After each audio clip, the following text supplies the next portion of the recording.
Hi everyone, Ichigo Kurosaki here with Rhyme Signatures, the nerdiest music review this side of not really knowing much about anime, but this one dude from Bleach's name has lived for some reason rent-free in my head for nearly 20 years now, and I'm still trying to figure out why, given that I've never even watched the dang show. And today we're going to be doing a review of the new Azure album, Fim.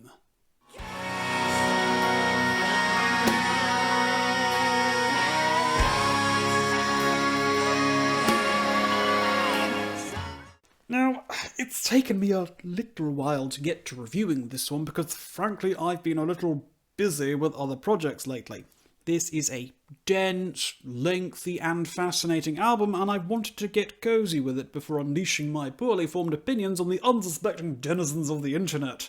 But I'm finally ready, and I've got a lot to say. I've been looking for a fun and funky new concept album to get my teeth into, and while this year hasn't been lacking in such things, none of them have really been tickling a specific itch I've been having. Turbulence's Binary Dream, Bear McCreary's Singularity, and Prehistoric Animals Finding Love in Strange Places all pleased my sci-fi side, but I'm a D&D nerd at heart, and I've been craving elves and swords and magic and shit.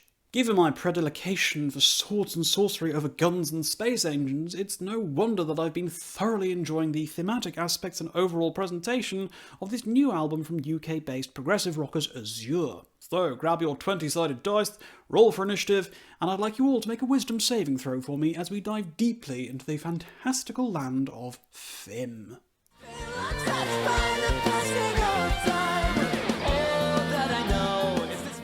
This is not my first time with Azure. I've been quite familiar with the band already, having spent quite a significant chunk of 2017 listening to Wish for Spring, and a large amount of 2021 listening to Of Brine and Angels' Beaks. And now, not wanting to break from tradition, a decent wedge of 2024 has already been dedicated to the rather spectacular new album from the band, Fim. In spite of the brevity of its title, Fim is an extraordinarily extensive album. Spanning 2 physical discs on the CD version and clocking in at nearly 80 minutes, this is one beefy boy, filling in all the gaps and crevices with a myriad of enthralling and enchanting musical ideas and approaches. Chris Sampson is the main songwriter here, and he provides lead vocals as well as guitar and mandolin, while being supported by his bandmates Galen Stapley, Alex Miles, Shaz D and Andrew Scott, with additional instrumentation provided by Adam Hayes, Nina Dornenstrom and Camille de Cavallo. That's a lot of names, and it's no wonder that this album has so much going on as a result. Now, the fact that it's taken me this long to do my review should give you an idea of just how much is going on here, but it's all in the name of ensuring that I can discuss this monster of an album with a fully developed and well-versed assessment of what lies within.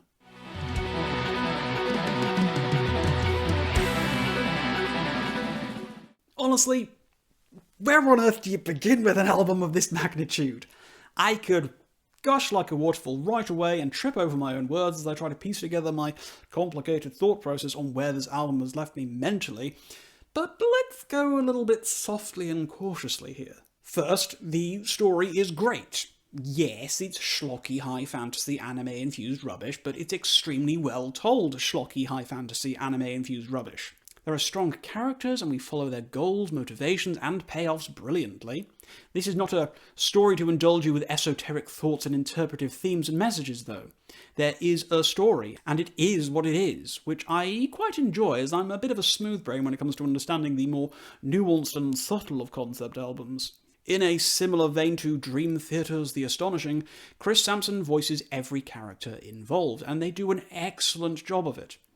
There is a difference in mood and tonality between them all, making it quite apparent who is taking centre stage in the narrative at any given moment. Of course, reading through the lyrics whilst listening is the best way to appreciate the story, and it's a thoroughly enjoyable experience.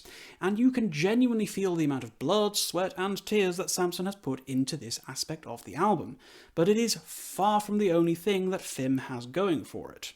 The instrumentation is wickedly intricate, surprisingly diverse, and extremely technical in spots.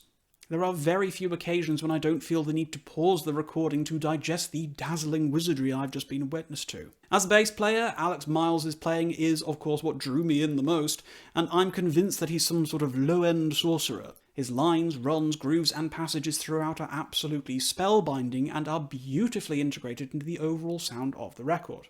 Samson's production and mastering by Jack Davenport of Owlshed Studios are both outstanding. FIM is a joy to listen to on headphones, with everything sounding sonically rich, deeply layered, and with an incredible sense of musical texturing and tangibility that truly brings the remarkable world to life. And don't forget about everything else going on here. I mean, the guitars are vivid and exploratory, the drums canter alongside the songs flawlessly, keeping up with the narrative flow of everything, and then there's Samson's voice. Webster's Dictionary defines powerhouse as a person or thing having unusual strength or energy, which is all well nice and dandy as far as definitions go, but honestly they could have just been using a shot of Chris Samson behind a microphone and, they'd get the message across just as well. The soaring highs, the lower depths, the melodic fluency and extraordinary control demonstrated by Samson at nearly every moment on the record is dizzying. Now, I've always loved them as a vocalist, and Of Brine and Angel's Beaks certainly put them on a pedestal as one of my favourite vocalists in modern prog. But FIM really does take things up a notch, with Samson throwing out sounds and styles that are new and experimental even for their own considerable talents. And honestly, the biggest thing I want to say about this album is that it manages to take its 80-minute runtime and make it feel important. It feels earned. Unlike a lot of records of this size, there's very little in the album that I feel needs trimming or removing. Even if you ignore the narrative imperative of it all, there's enough going on here musically in terms of sheer bravado and creativity that removing anything from the runtime would feel sacrosanct.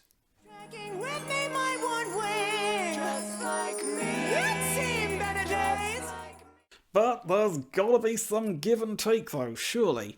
Nothing this ambitious is without fault, and there's a couple of little minor nitpicks for me that do hold the album back a little bit. The first of which is that for an album of this length, of this scope and scale, there's not much in the way of catchy hooks or memorable earworms.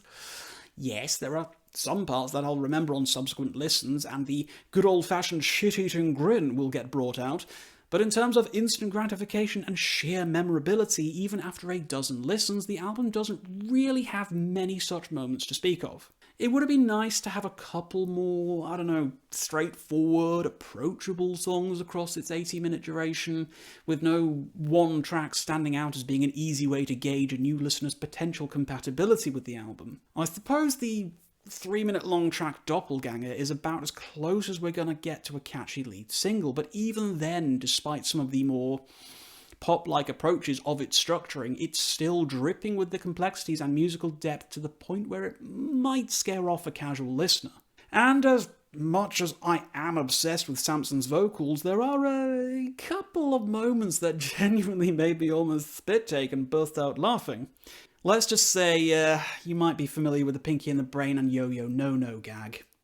But honestly, a project of this ambition, there were always going to be some cracks here and there. But in the grand scheme of things, these faults are easy to look past given how impactful the overall experience of FIM has been for me.